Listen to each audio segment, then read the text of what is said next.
Permaculture in Arid Landscapes Pamphlet 3. In the classic arid landscape, there are two erosion levels. There is a receding scarp, traveling geologically backwards. There is a downdrop of the scarp, a back slope, and then a slope to the back slope. Scarp is a very sharp place. Out in the desert we see butts, residual bits of scarp left behind as the scarp retreats. Sometimes they connect to pediment. Sometimes they stand alone out in the plain. They may rise to a height of 40 to 400 feet.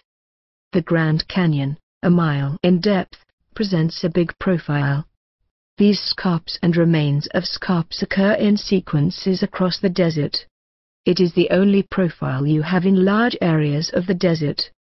There is only one place to live in the desert where the sun is beaming down on this whole situation.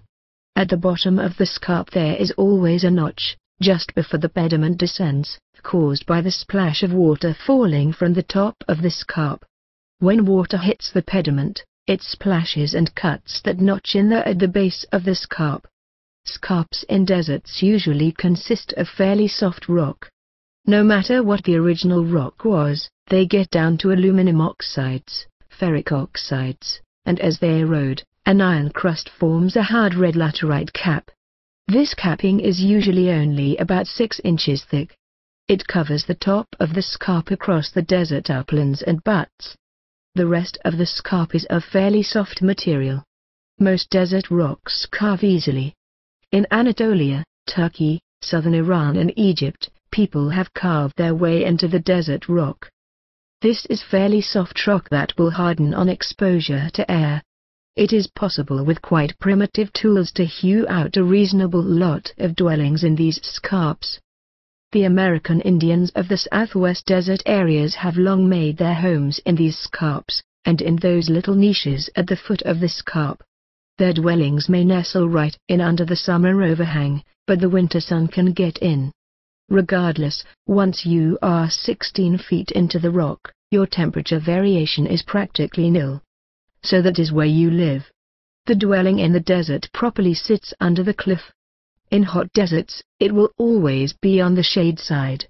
In cold deserts, situate dwellings where the summer sun will miss the dwellings and winter sun will enter. It is very dry in under there, even in rain. The only rain that comes off that runoff at the front of the cliff.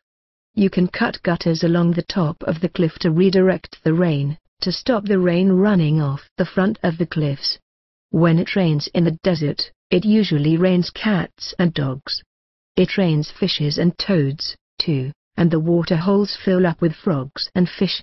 Where rainwater pours off those escarpments, there may be waterfalls, and the water pours down into a sort of swale that runs behind the scarp and then pours over the wadis, picking up an enormous load of sand, especially in the floors of these wadis.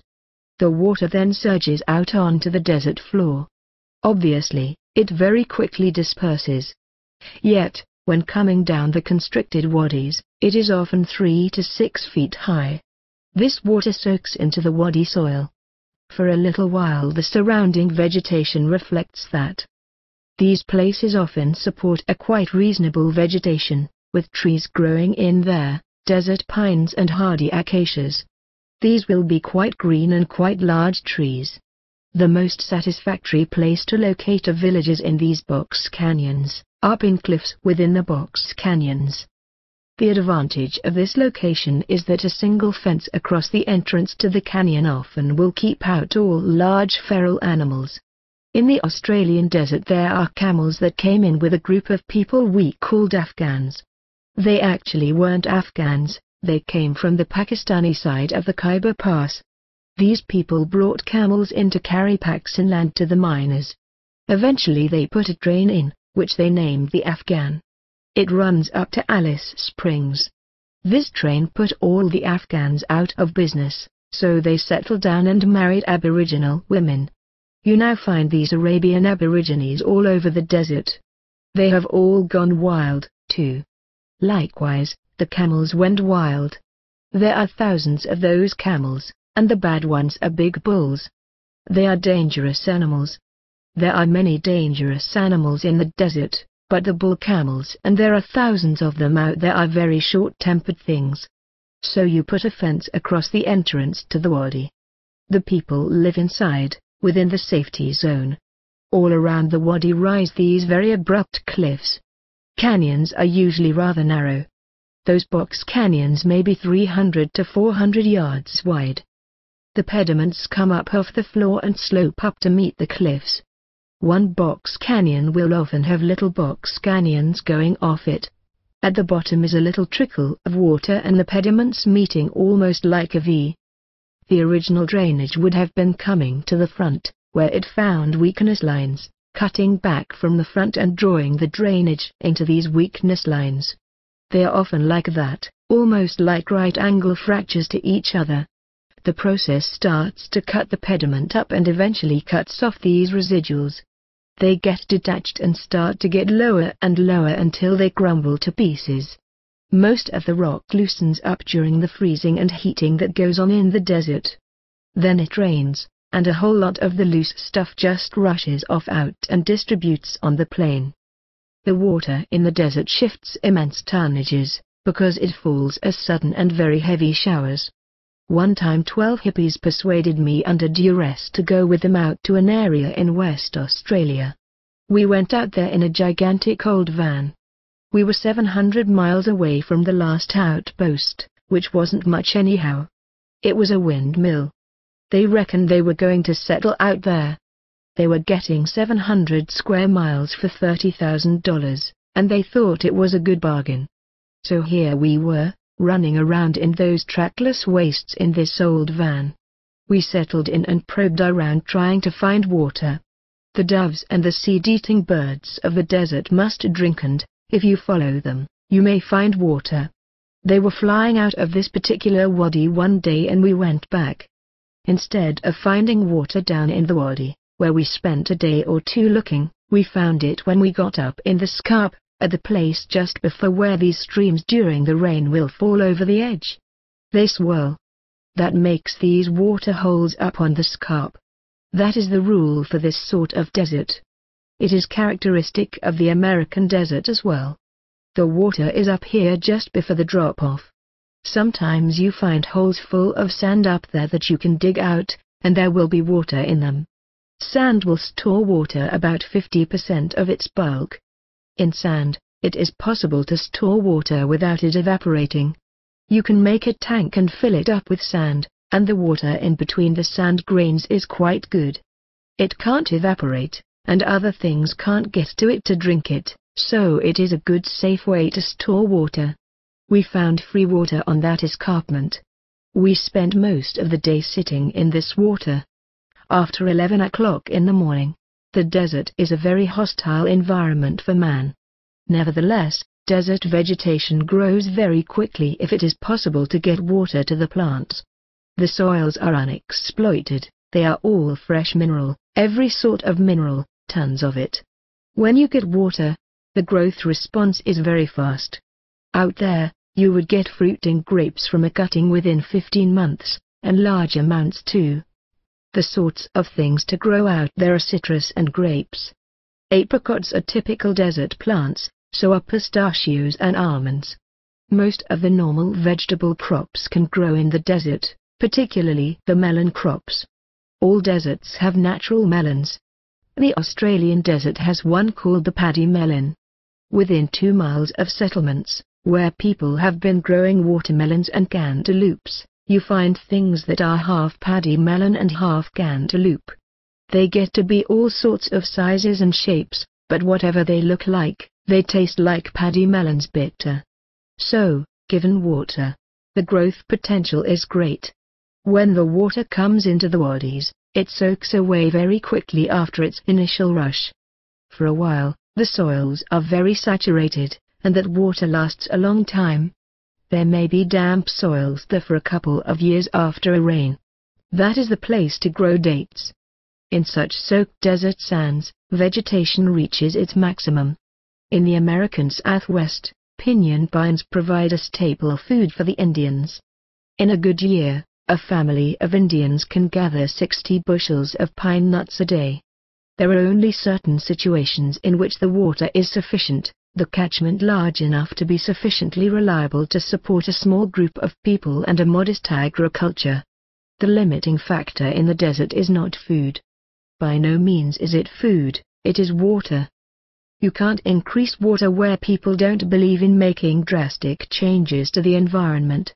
However, it is very simple to cut drain systems here on these high mesas and get the water at head, above the wadi floor. Or water very easily siphons over the edge of the wadi. Or one can just drill down to the water and turn a tap on. Even with a limited amount of escarpment above the house height, clean water can be collected for showers. I think the only way you could collect enough water to maintain an extensive agriculture would be by a set of silt traps, and a fairly formal dam that would make possible a small permanent lagoon. I have seen a couple of places that have developed permanent lagoons, naturally, in very large wadis. They have been quite permanent, because the trees look as though they have been there for a long time. So it is necessary to take advantage of all the natural features of the desert. You get your client up off the wadi floor, but down off the escarpment. The escarpment is just not agriculture country, it is hard iron rock. Any gardening that can take place must take place here at a lower level, and it has to be walled against flood. The small gardens must be walled. The trees are all right. Trees don't mind flood. A limited tree agriculture, with a great number of species, is possible here. All desert peoples dry their food on the opposite scarp, catching the hot sun. Drying rooms can be cut, and things desiccate very quickly. Dates, dried apricots, and other long storage items like desert nuts are mainstays of desert people. There are some very simple ecologies in deserts. In the North African desert the whole ecology is basically the date, the melon, the goat, and coffee, with the goat eating the melon, the date and the desert scrub. That is a total life system. It is a sort of 6-species ecology, and it will run for thousands of years. Everything you need is there. You have to ferment a few things, make a goat cheese. Also plentiful in the desert is a whole group of seed-eating birds, mainly pigeons and doves, but also an interesting set of quail. The desert will go to rest for years as seed and capsules. There is a huge production of seed. There is one other storage form in deserts, and that is enormous tubers. The desert produces huge tubers, often from legumes. There is an enormous storage organ on a legume called, I don't know if it even has a botanical name, and it weighs 300 to 400 pounds. It lives in the dunes. Maybe for 7 years nothing happens. Then it rains, and the yellow pushes up and spreads out perhaps 200 yards of desert, a great green plant. It is a green legume with a pea flower. It has abundant seed. It dies back, pulls in and disappears about 6 feet under the sand. The Aborigines find them by psychic divination. I think it has to be psychic divination. Anyhow, if I can get them to look for a yellow for me, they will look around a dune and sing and edge about, edge about, edge about. Then they will dig a hole and hit it. Whether it is memory as to where the vine was, or whether there is some trace of it in the surface patterns of the dune, I can't find out, because I can't talk to them except in broken English. They eat these tubers, but they don't eat them very often. There are not many of them, and they tend to leave them for hard times. In the meantime, they eat many other things, including insects. There is a lot of food in the desert. You never run short of food. The essential scarce ingredient is water. If we bore in the desert, we find good water when we bore close to the pediment. There is still activity through it, though perhaps very slow, and not much salinity. The further out in the plain we bore, salinity increases.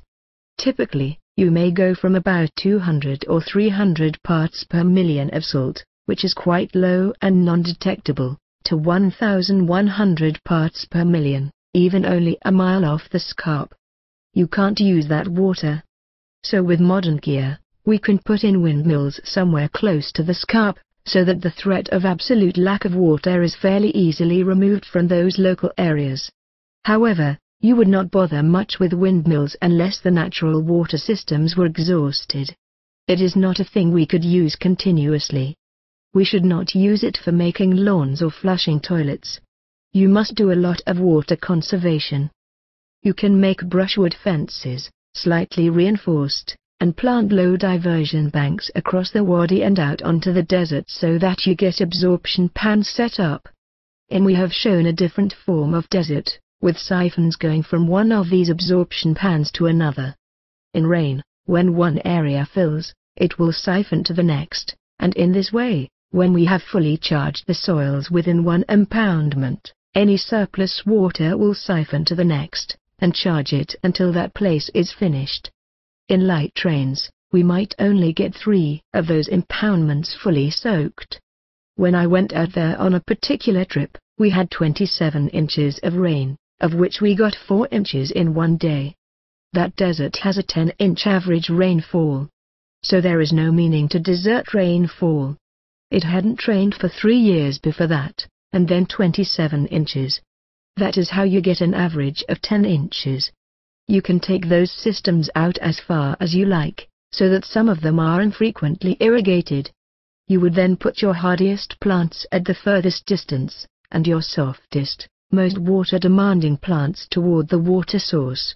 The great secret of growing plants in the desert is some form of drip irrigation, which can be very primitive, or very sophisticated.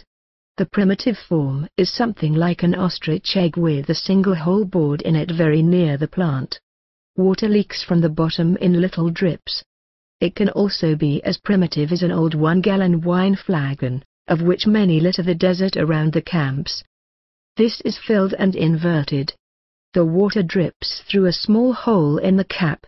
It can be as sophisticated as a modern Israeli drip irrigation line. If you listen carefully to Street Bob Baker, you will hear him say that even 3 or 4 stones around a tree in the desert make a difference between survival and non-survival. Nobody quite knows why stony mulch works. There are 2 schools of thought. I agree with both. If you put a pile of stones in the desert, it is often moist below them. The Aborigines use stones in pits to collect moisture. They have little clay basins under them. Aborigines don't often reveal their desert sources, particularly of emergency water. You have to know exactly where they are, and push a straw down them and suck the water. Never is this water stored as visible water. Down in these pits below the rocks, it is usually moist. 2 reasons have been given. One is that the rocks gain heat rapidly by day, becoming relatively hotter than the soil. They draw up water from the surrounding soil, creating a more rapid evaporation of the soil at that place. By night, they chill more rapidly than the surrounding sand. They are measurably cooler. Sometimes in the desert nights there is a positive humidity, and any moisture at all condenses within these rocks and drips into the sand. So probably both factors are operating. It is possible to plant a fig or some other tree and rock mulch it, and the tree seems to do very well. The desert figs, in their natural habitat, are always in these loose rock or boulder piles. Citrus also does very well in rock piles. So stone mulch is a valuable strategy. Mulch of any sort is very plentiful in the desert. The Aborigines thatch the water holes with quite a thick spinifex cover, just free of the water surface, just above it. They also thatch their desert day shelters thickly with spinifex. There is an enormous amount of mulch in all deserts except the dune deserts, which are rare anyway. Most deserts have a lot of vegetation. Mostly, it breaks up and blows around. You can trap it easily on fences.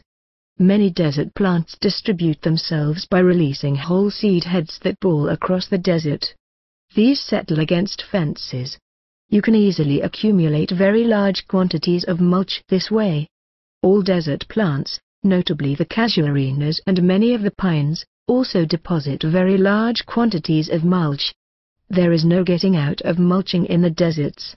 If you don't mulch, The pH of the soil on which you drip or put minute quantities of water rapidly rises and becomes toxic to plants.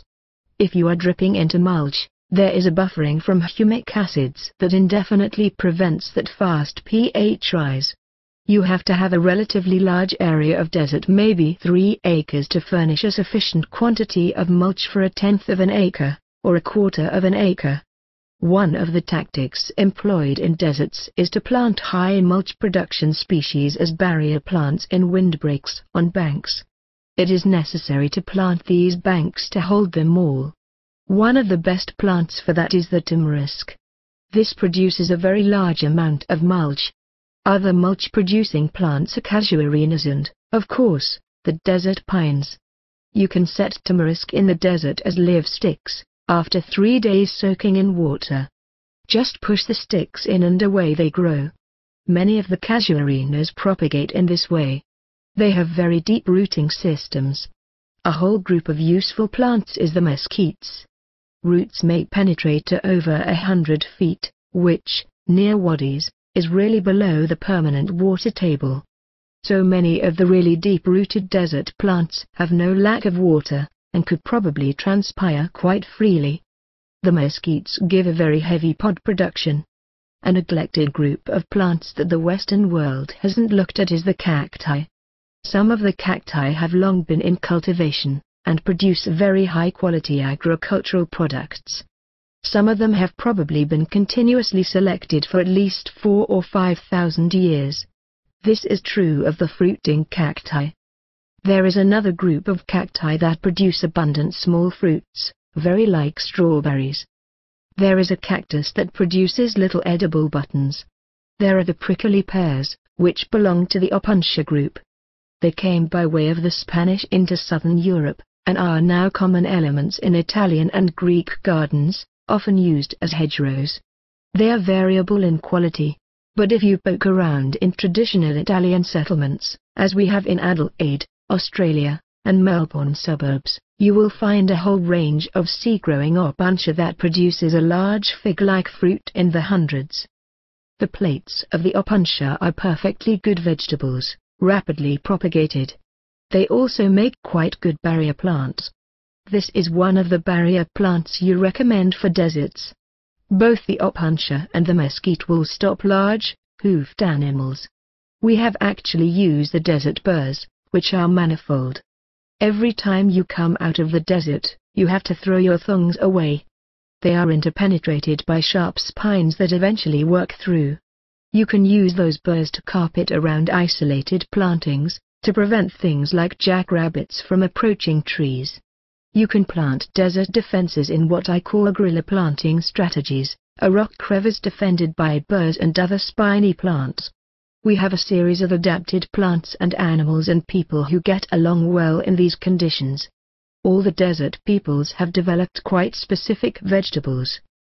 There is no lack of plant life and animal life for a restricted settlement.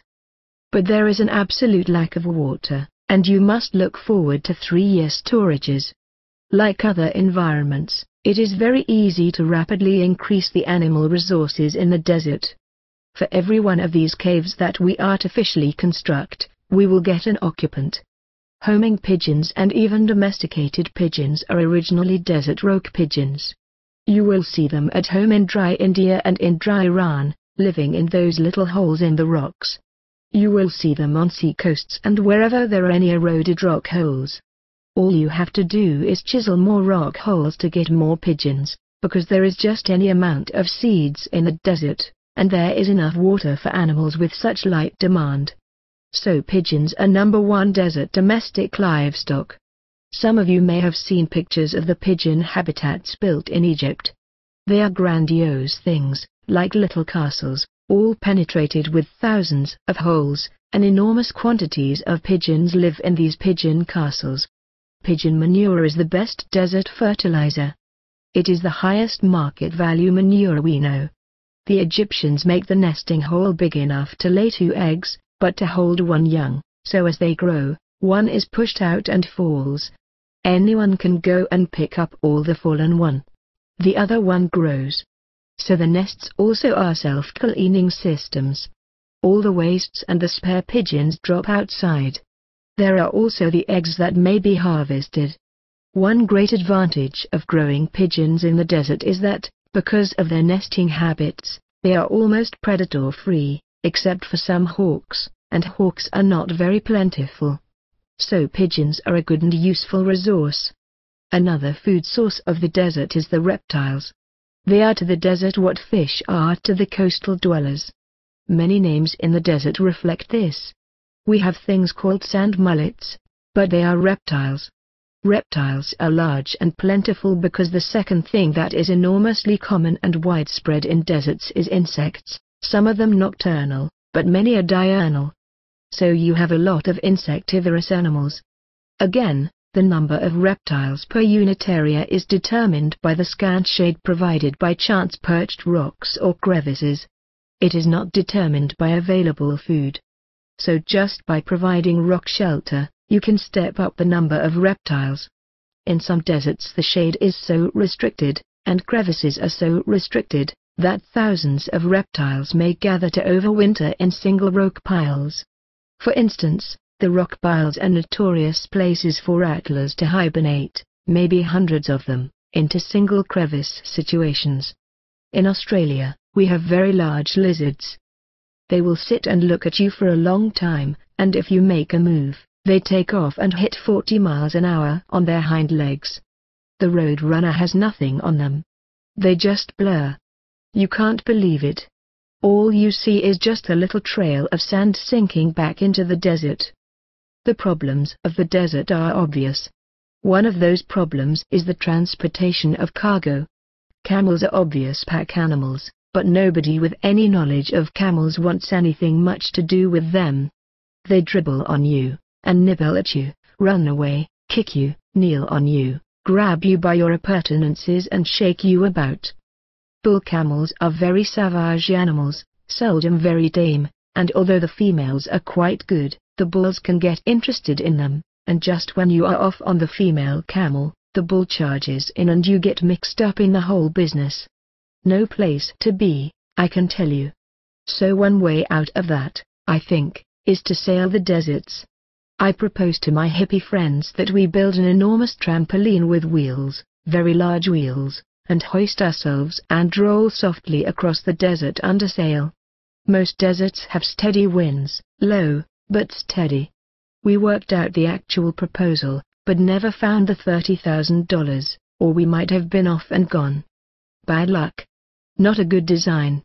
We worked out a route that we could sail crosswind, and I was looking forward to rolling down the desert under a great desert moon with a gang of hippies and aborigines and drinking cactus juice. But it never happened. It might happen yet. We could reactivate the idea when we grow rich. I don't know of a desert that doesn't have a termite problem. The termite is to the desert what the worm is to the humid lands. The termite is your primary decomposer. Termites can be a major problem in the deserts. There are very few major problems. Lack of water and termites would be your two foremost problems. Termites must exist in covert ways. Chickens may be a useful factor in allowing us to grow some things because they scratch around, uncover and eagerly seek out termites. The termites are usually in little mud tunnels that the chickens very easily kick to pieces. We also think that this flooding system, no matter how infrequent, will do a lot to destroy termites in the cultivated area. We have observed that they are not very plentiful where we have had a couple of inundations. We think this may have collapsed their little mud tunnels and drowned a few of them. However, they do reinfest, because they are flying adults. There are certain trees we can't grow because they destroy them. This is rather sad, in that some of the suitable trees such as carob are choice termite food. They love carob. They attack the living tree. So termite resistance in the desert is a primary factor to work for. If you look at dry gardens, the marigold is a prime feature of those gardens. In even semi-arid situations, throughout Southwest Asia and in the Indian Deccan, you will see marigolds in the native gardens where they serve as a protection against eelworms and nematodes. These things of very ancient usage sometimes become customs, incorporated into the religions of people.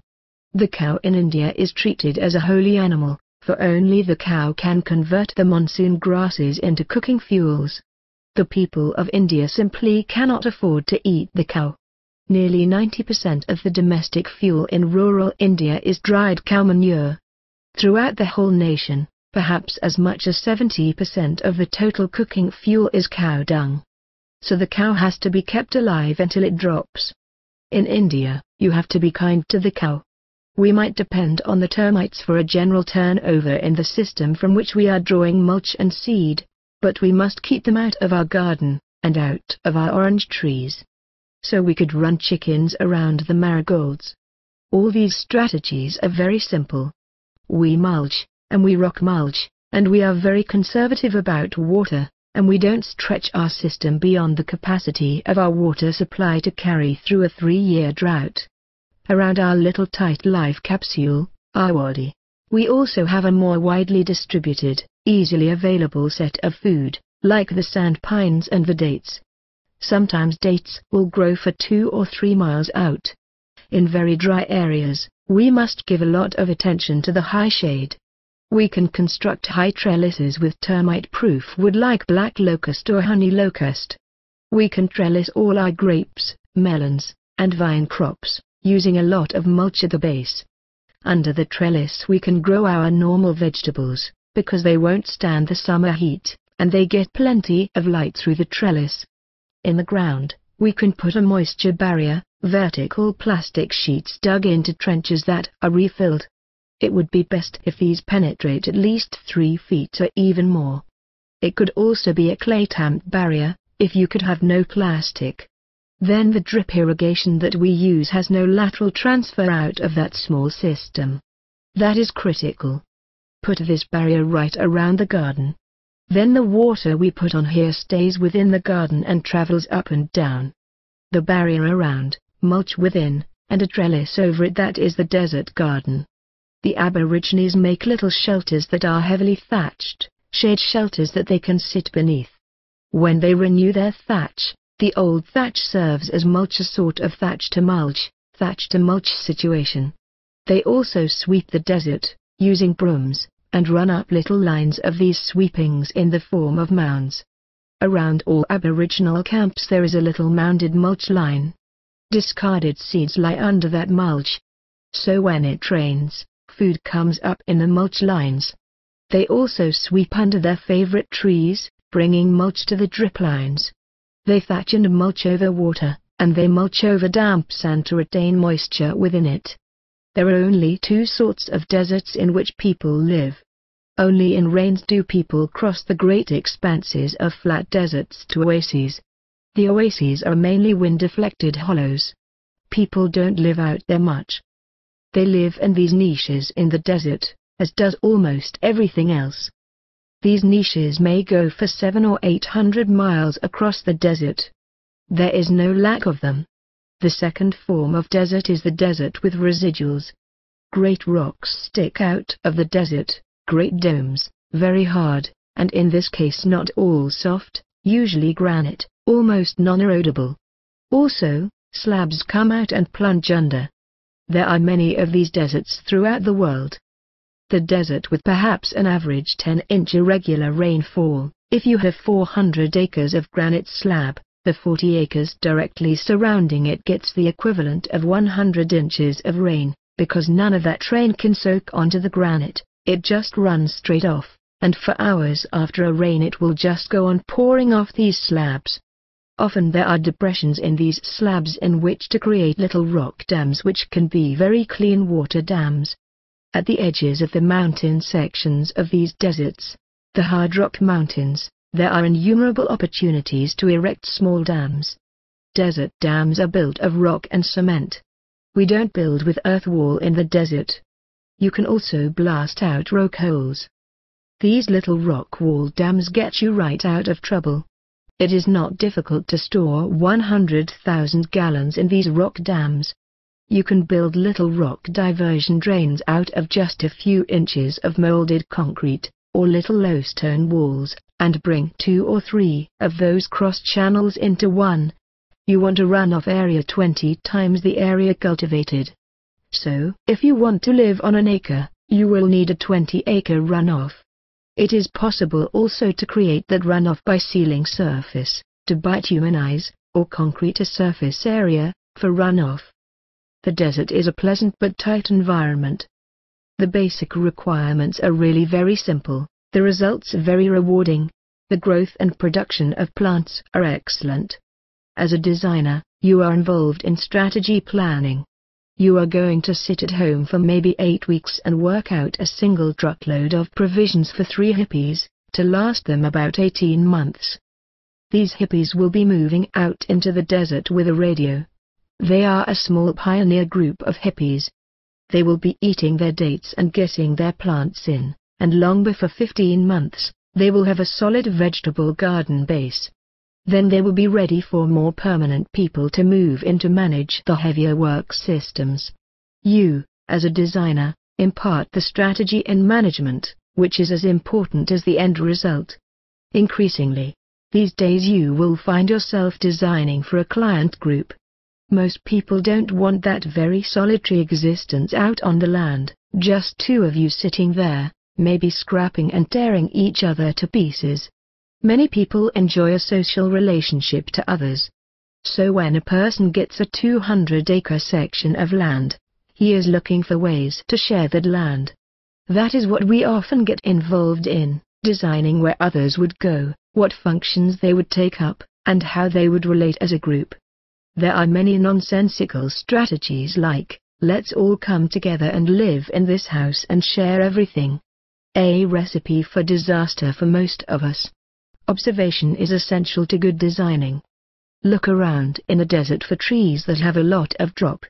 Then move this kind of tree in as your windbreak and mulch provider. Look at how water itself is stored in nature. If you find a 2-mile lagoon, ask what made that lagoon. If you look hard, you might find that it was a single rock intruding into a sandy riverbed. The river has to whistle around it and carry a heavier load. It is possible to copy that very simple strategy for scowhole production, just by building those dikes to make water self-deflect. It is also possible to make winds deflate a hollow. When you have a full water table, that is permanent water, on the edges of arid lands, some of these simple strategies encourage natural forces to do the digging. The Papago Indians, instead of using walls across the wadis, have used guard walls and brushwood to hold the flood waters on the flood plain until it soaks in, instead of just coming across the plain and then running away. The Egyptians also did this, allowing flood waters to lay silt across their fields. It was a disaster for Egypt that the Aswan High Dam was built. It is a temporary event. It will fill up and turn into marsh and the water will come over the top again. But while it is there, it is a nuisance. Dams in deserts that are not at headwaters will fill up. The normal valley dams simply fill with silt because there is no vegetation to hold the country. The very definition of arid lands is that there is bare soil between plants. So you can use deflection walls, light dams to make scour holes. Observe what happens in nature and then imitate it, adapt strategies that have already evolved accidentally. With your windmill, you return water to the system. Desert winds are seldom storms, they are always soft winds because of the immense buffering of the continent, and always fairly constant winds. A 20 to 25 foot diameter windmill will return 25,000 gallons of water a day. That supplies a settlement of about 500 people. On escarpments and on any residual hills you have a very abrupt frost cut-off line, and it does not fluctuate more than 6 feet. It will frost up to that line, and above it, it won't. So put a little tank up there and do drip irrigation around the area below. Within a vertical distance of 20 feet you can go from water lilies to walnuts. Shade can adjust the intensity of the frosts. You can run all sorts of little mini-systems from hard frosting, which some plants require, to no-frost tropical environments, right on the same hillside. On some of the hills around Central Australia where we deliberately did this, we had our perennial tomatoes up above the frost line, and the normal annuals, the peppers and melons down below. The broad-scale strategies of desert planting interest us, because one of our big jobs in the world is to start to replant the deserts. The largest area of global degradation that occurs each year is the increase in deserts. Therefore, it would seem to me that the biggest job we have as a group of environmental designers is to start to decrease that effect. Even small belts of trees have an amazing downwind effect in the desert, and you don't have to be grandiose. 500 yards or 1,000 yards of tree belt, if we can get it established, will moisturize the air downwind for quite a distance. I think this is partly due to downwind transpiring, and partly because we are getting a better return to atmosphere of some of the groundwater. Certainly the effects become manifest soon after you start a system going. Obviously, we should start from upwind.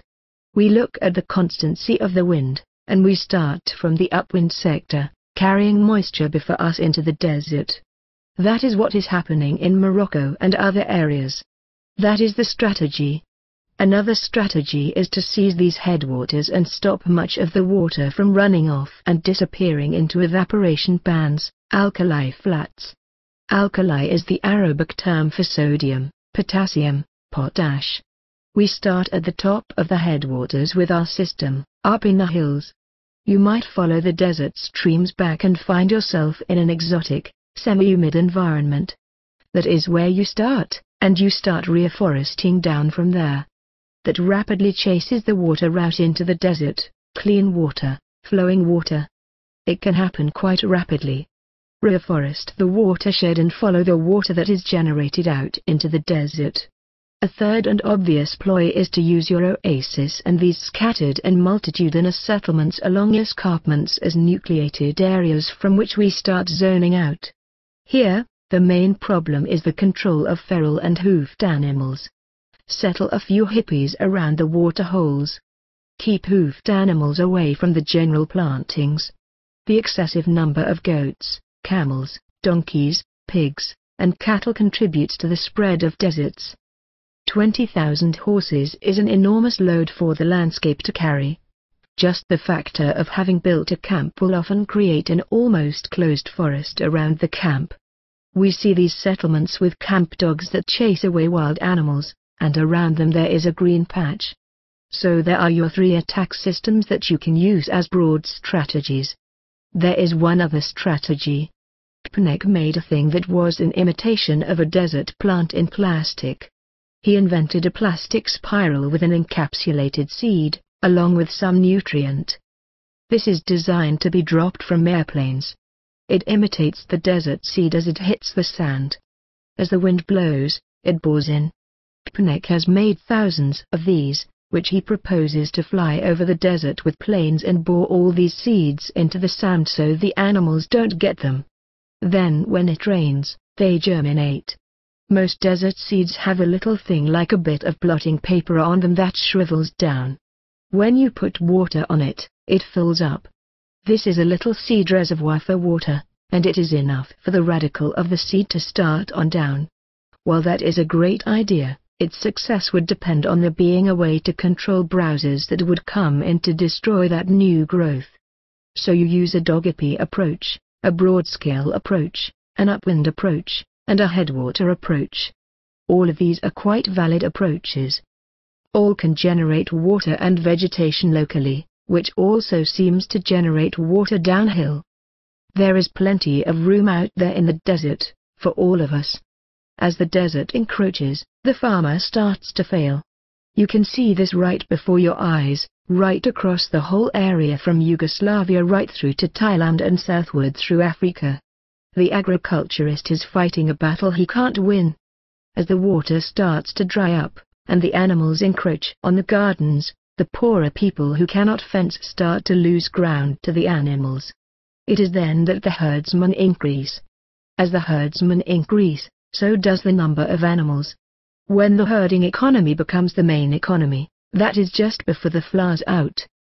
After that, there is nothing but long migration and extinction and thin animals, and dying herdsmen staring towards the sunset. This is happening in front of your eyes in Africa. Herds are not appropriate in semi-arid regions. Hooved animals in particular are totally inappropriate. Let us look at another feature of the desert, dunes and dune country. Dunes have water tables in them. Dune bases and dune heights are good places to start vegetation. The problem is that dunes move. By patterning your vegetation, you can increase or decrease your sand movement. The Chinese approach is typically Chinese. They bring rice mats into the desert. Back in the rice field there are thousands of people weaving mats. They roll them up in enormous rolls and load them onto the railway carriages, and the carriages move them into the desert. There they covered the desert with rice mats. Through these mats they plant large trees, tamarisks and some of the Australian acacias.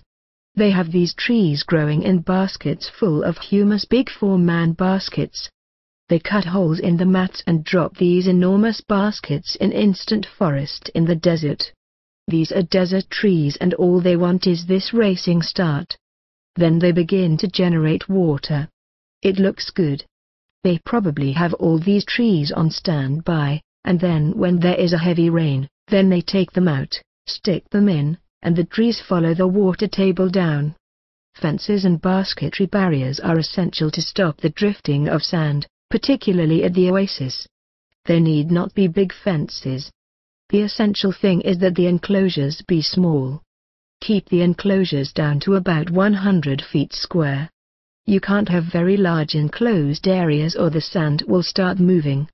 Keep the kids home from school and get them sticking little stick fences on 50-foot squares, then you rapidly can stabilize sand across hundreds of yards around a settlement, and start to work into forest, which will be totally stable.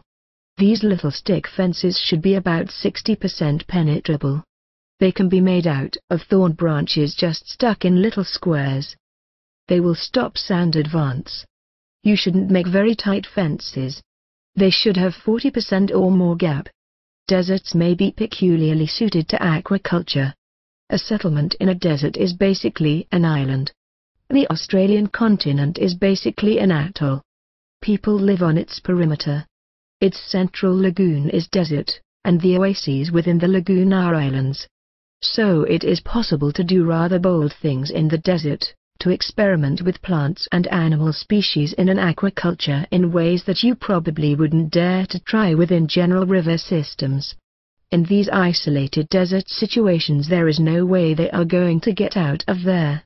If you have a 5-mile lagoon within a landscape of desert, it is probably one of the richest potential aquaculture areas, given a sufficient volume of water. There is a thorny mesquite that the Western Australians have proclaimed a noxious plant.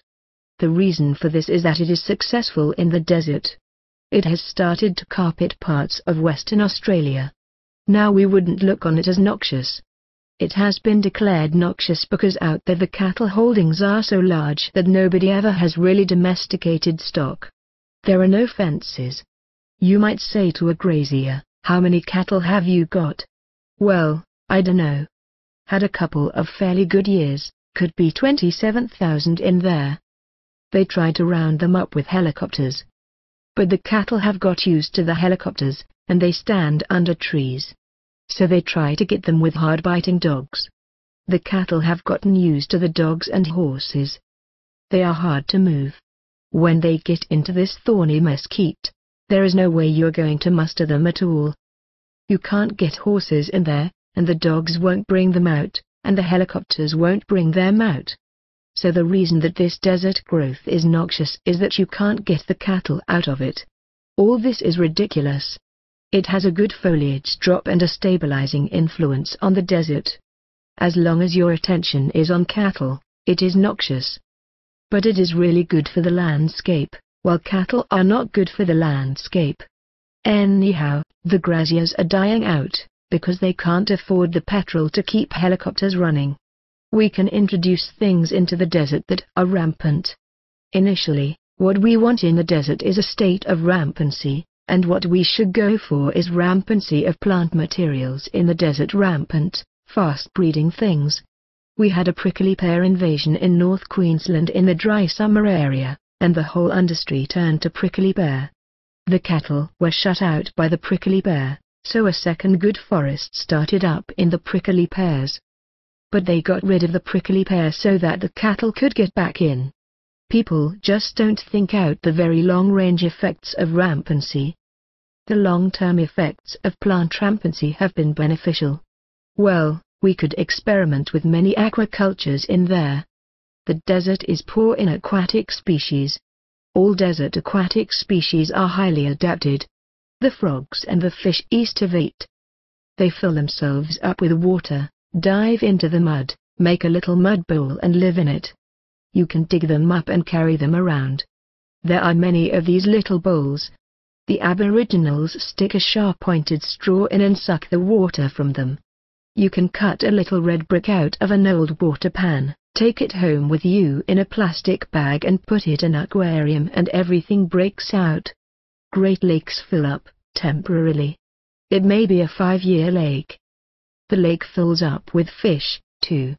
In the water holes there will be gigantic tadpoles, because when they turn into frogs, they have to be pretty big frogs. A little frog would dry up. At these water holes there are all sorts of birds. Seabirds will be arriving and sort of looking at you and waiting before they start walking down to the water and drinking.